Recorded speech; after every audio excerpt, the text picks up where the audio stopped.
El 27 de enero de 1993, España se hundió en el horror con el hallazgo de los cuerpos de Miriam, Toñi y Desiré. Hoy no vamos a repetir la historia que ya conoces. Vamos a descender a los detalles que el sistema intentó ocultar. Desde los misteriosos hombres de negro que revisaban la fosa con lupas antes de que llegara el juez, hasta las marcas de un trípode profesional en la alfombra que sugieren una filmación prohibida.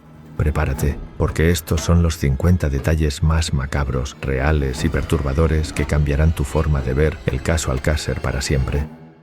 Como se describe en la versión oficial, los cuerpos son hallados debido a que los llamados colmeneros de la zona ven un brazo humano que sobresale de la tierra. Este hecho implica que los cuerpos fueron enterrados en una fosa muy superficial y cercana a la superficie, lo cual no encaja con el tiempo que se supone que los cuerpos estuvieron enterrados. Si los cuerpos llevaran enterrados meses, como defendió la versión oficial, ya habrían salido a la superficie mucho antes por las lluvias y otras inclemencias del tiempo que tuvieron lugar por esas fechas en la zona. La fosa donde aparecieron los cuerpos estaba extrañamente bien excavada para alguien sin experiencia. Algunos peritos sugirieron que la fosa de la Romana fue excavada con herramientas mecánicas o por varias personas debido a la dureza del terreno calcáreo. Los trozos de papel del volante médico a nombre de Enrique Anglés que incriminaron a su hermano Antonio se hallaron en la superficie de la fosa. Dicho documento estuvo expuesto a la intemperie en la zona de la Romana durante 75 días de invierno valenciano. Aún así, las piezas eran perfectamente legibles una vez pegadas. Esta incongruencia es uno de los detalles que hicieron saltar las alarmas acerca de la posible manipulación del caso y la implantación de pruebas.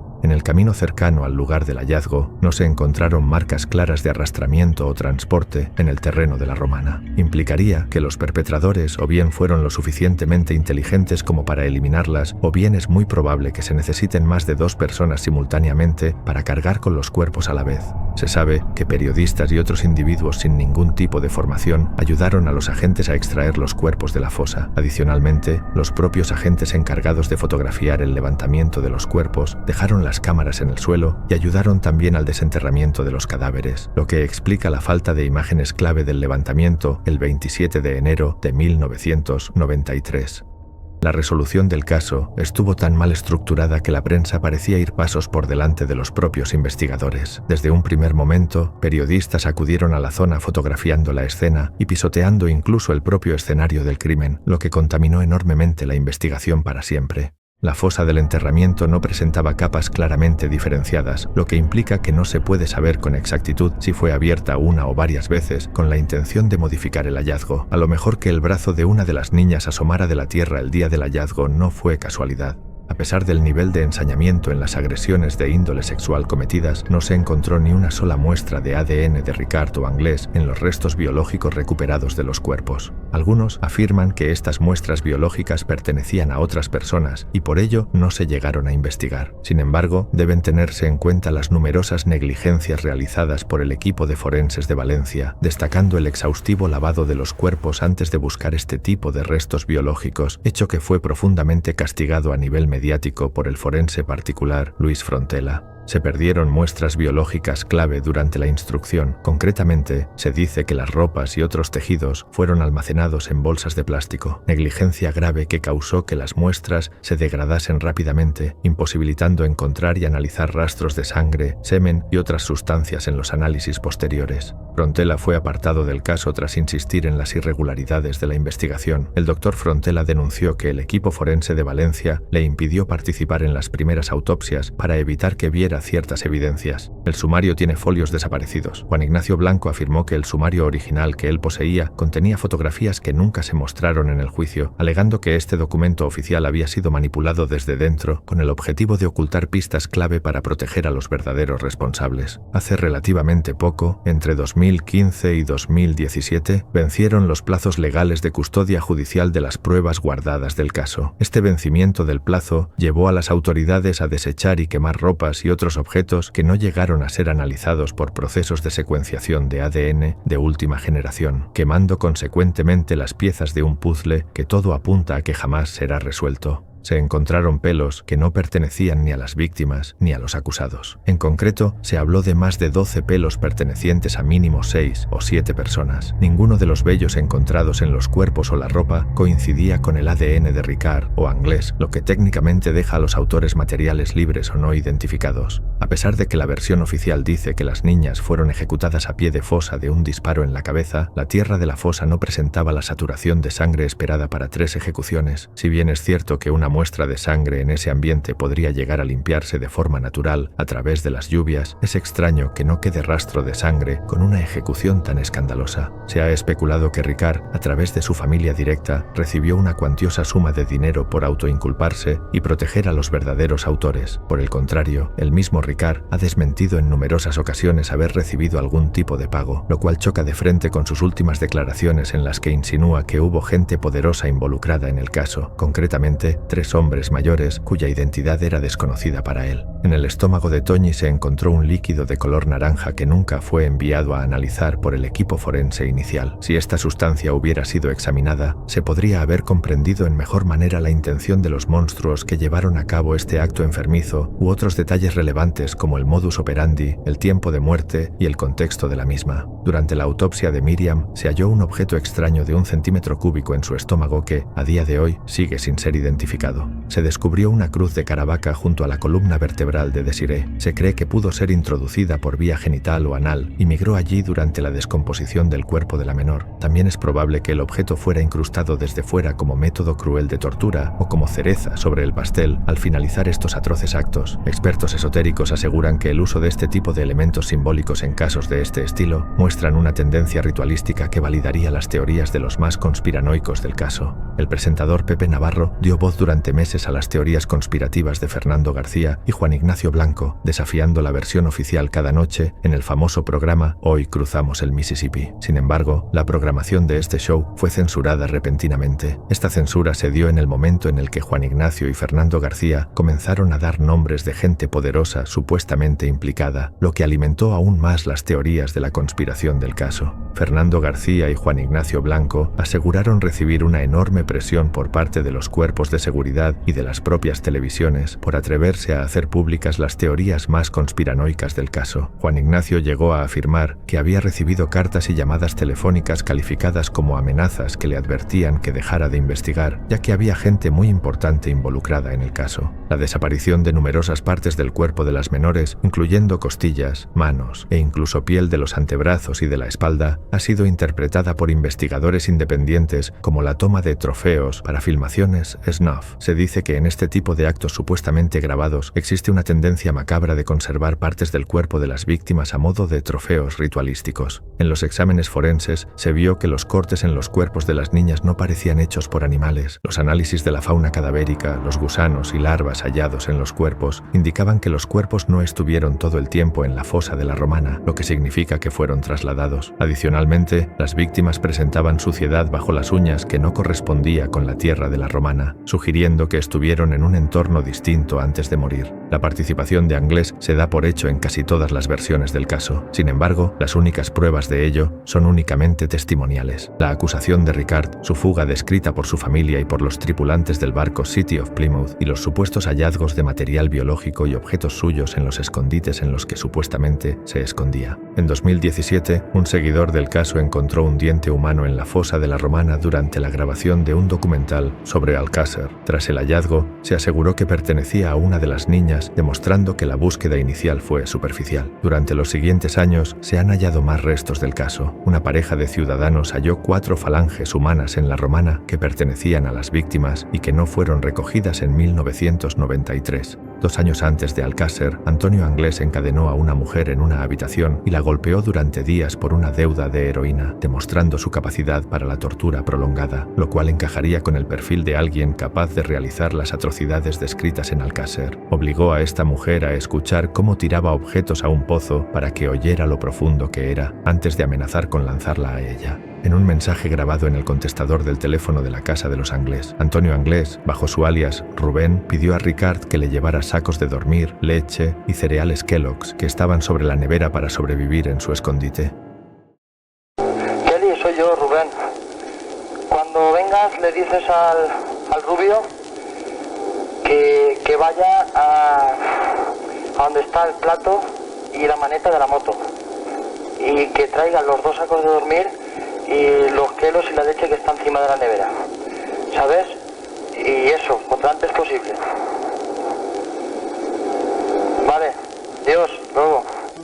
Este mensaje grabado se produjo el mismo día del hallazgo de los cuerpos y fue guardado por la Guardia Civil. Se dice que la hermana de Antonio, Kelly, y su madre, Neusa, reconocieron rápidamente la voz de Antonio, pero, sin embargo, aseguraron que era extraño que Antonio enviara un mensaje de ese estilo, lo que alimentó nuevamente las teorías de que Antonio estaba hablando en clave o había sido forzado a enviar dicho mensaje. Antonio Anglés no solo saltó por una ventana descolgándose con una sábana para huir de la policía, sino que recorrió varios bloques de edificios por los tejados de Catarroja ante la mirada atónita de sus familiares. Por el contrario, Miguel Ricard fue interceptado en ese mismo momento cuando apareció por casa de Anglés para llevarle una bolsa de naranjas a la familia. Tras la supuesta fuga de película protagonizada por Antonio Anglés, la policía fue notificada en numerosas ocasiones de avistamientos de Anglés en distintas partes del mundo. 1993, Irlanda. Un testigo reporta hombre idéntico a Anglés en Dublín, incluso afirma haberlo visto bajar del barco. 1997, Portugal. La policía portuguesa investiga avistamiento en Lisboa. 2013, Brasil. La Interpol investiga pista en Sao Paulo tras denuncia anónima. El oficial del barco City of Plymouth declaró que Anglés era un fantasma que aparecía y desaparecía del camarote donde lo tenían confinado. Según se dice, Anglés fue descubierto dentro del barco poco después de zarpar y fue inmediatamente encerrado en un camarote para evitar problemas. Anglés escapó de dicho camarote y en un intento de huida se arrojó al mar en un bote salvavidas, donde fue rescatado y subido al barco de nuevo para volver a encerrarlo en dicho camarote. Sin embargo, al llegar a Irlanda, Anglés había desaparecido misteriosamente del camarote y no se volvió a saber nada de él. El capitán del barco insistió en que era imposible que Anglés abriera la puerta desde dentro, ya que estaba sellada con tablones de madera que no fueron forzados. Alguien le ayudó a huir. Tras la desaparición de Anglés al llegar a Dublín, se llevaron a cabo labores de recolección de pruebas y posibles huellas que demostraran que efectivamente Anglés estuvo en ese barco y huyó hacia Irlanda. Sin embargo, se descubrió que el camarote donde estuvo encerrado había sido limpiado minuciosamente, lo que sugiere que alguien de la tripulación le ayudó a borrar sus huellas. Este hecho entra dentro de la idea de que Anglés estuvo en todo momento respaldado en su huida. En 2006, el hallazgo de un cráneo en la costa de Irlanda reactivó la búsqueda de Anglés. Sin embargo, las pruebas de ADN realizadas a posteriori confirmaron que pertenecía a otra persona, dejando el paradero de Antonio en el limbo. Adicionalmente, en el cementerio de Glasnevin, Irlanda, existe una tumba con el código GJ53 que contiene un cuerpo no identificado hallado en 1996, lo que alimentó aún más los rumores de que se trataba de Antonio Anglés. El hermano de Antonio Anglés, Roberto, afirmó en una ocasión que vio a la Guardia Civil matar a su hermano de 3 disparos con un fusil ZEDME, aunque nunca hubo pruebas de ello. Insistía en que su hermano era inocente y la Guardia Civil lo había ejecutado y enterrado posteriormente bajo un pino de la zona. Aseguró que, antes de que pudiera demostrarlo obteniendo el cuerpo de su hermano, este fue movido del lugar, se taló dicho pino y se construyó una piscina con el objetivo de ocultar el cuerpo. Miguel Ricard, tras su salida temprana de la cárcel debido a la derogación de la doctrina Parot, vivió en condiciones de indigencia en un bloque de pisos de Barcelona. Los Mossos detuvieron a Ricard ya que formaba parte de un narcopiso y por supuestas amenazas con un arma de fuego a un hombre. Antes del crimen, Antonio Anglés hacía comentarios frecuentes a sus conocidos y hasta a sus amigos y hermanos sobre su deseo de secuestrar a 3 chavalas para llevar a cabo los abusos que más tarde se dieron en Alcácer, bajo la premisa de que nadie las encontraría si lo gestionaban bien. Esto fue asegurado por su hermano Mauricio en sus declaraciones judiciales. Adicionalmente, Mauri aseguró que consideraba que su hermano podría ser homosexual debido a las propuestas sexuales relacionadas con masajes que Antonio le hacía a su hermano Mauri y a un amigo de este. Se identificaron 3 marcas circulares de presión en la moqueta hallada en la fosa. Estas marcas estaban situadas estratégicamente y eran consistentes con el soporte de una cámara de vídeo profesional, algo completamente fuera de lugar en una escena doméstica y que alimentó las conspiraciones de que el acto fue grabado. El doctor Frontela llegó a decir en el juicio que las lesiones vistas en el cuerpo de una de las niñas encajaban con la hipótesis de 2 individuos mostrando su cuerpo a un tercero o cámara. La moqueta utilizada para envolver los cadáveres no era un desecho viejo, sino una pieza de buena calidad y relativamente limpia, algo extraño considerando el entorno de suciedad de la caseta de la Romana. Se sabe que Ricard compró más de 2 bocadillos en el bar El Parador la noche del crimen, a pesar de que oficialmente solo estaban él y Anglés. Puede ser que simplemente alguno de los dos comiera más, pero podría apuntar a que esos bocadillos restantes fueran para el resto de participantes del horror. Las cuerdas que ataban a las niñas tenían nudos de tipo marinero o de montaña, técnicas específicas que en un principio ni Ricard ni Anglés dominaban según sus conocidos. Se trata de uno de esos detalles que entran, una vez más, en el debate de si ellos dos fueron únicamente los intermediarios del horror o si participaron en este acto inenarrable. Los dueños de la caseta afirmaron que era imposible que allí se cometieran tales crímenes sin que nadie oyera nada o viera movimientos extraños en un lugar tan transitado a diario por cazadores. Aunque siempre se ha dicho que es un paraje remoto alejado de todo, es cierto que para acceder a la caseta es necesario pasar por otras casas donde habitualmente había gente. Se dice que una de las niñas tenía un papel en la mano cuando fueron encontradas en la fosa y dicho papel desapareció por completo de la investigación. Los más conspiranoicos del caso aseguran que en dicho papel había información relevante para saber quién estaba detrás de todo esto. El apicultor que encontró los cuerpos declaró que vio a personas extrañas merodear por la fosa antes del hallazgo oficial de la policía. Afirmó que fue incapaz de identificarlos, pero que su comportamiento era raro y sospechoso. Adicionalmente, tras esta declaración y otras intervenciones controversiales que hizo este hombre, dejó de hablar con la prensa y otras fuentes de manera inmediata. Se rumorea que fue silenciado por algún organismo o gente importante. En la primera declaración de Ricard, que se produjo horas después de ser detenido, Ricard se rompe ante la presión de los interrogadores y confiesa detalles que solo podría saber si participó activamente del caso. Concretamente confiesa acerca de las heridas en los tobillos de las menores debido a la fuerte sujeción durante los actos perversos cometidos y sobre el casquillo de bala encontrado a pie de fosa, fruto del mal funcionamiento del supuesto arma ejecutora. Más tarde, la Guardia Civil confirma estos hechos en sus investigaciones, por lo que todo apunta a que Ricard participó en los actos pese a su posterior declaración de inocencia en el juicio de 1997. Actualmente, la versión de Ricard sostiene que participó en los actos bajo las amenazas y coacciones de Antonio Anglés. El acusado principal y único condenado del caso, Miguel Ricard, cambió su versión múltiples veces sin consecuencias procesales graves. Versión 1. 1993, en su captura. Admite su participación en los hechos. Versión 2. Más tarde, en 1993. Dice que confesó bajo amenazas y presión de la policía.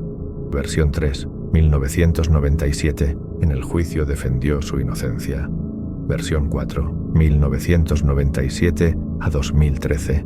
Se insinúa la participación de terceros a raíz de las declaraciones del padre de Miriam y Juan Ignacio Blanco, y se dice que no puede contar la verdad porque está amenazado. Versión 5. 2025. Admite que hubo 7 implicados y gente poderosa detrás.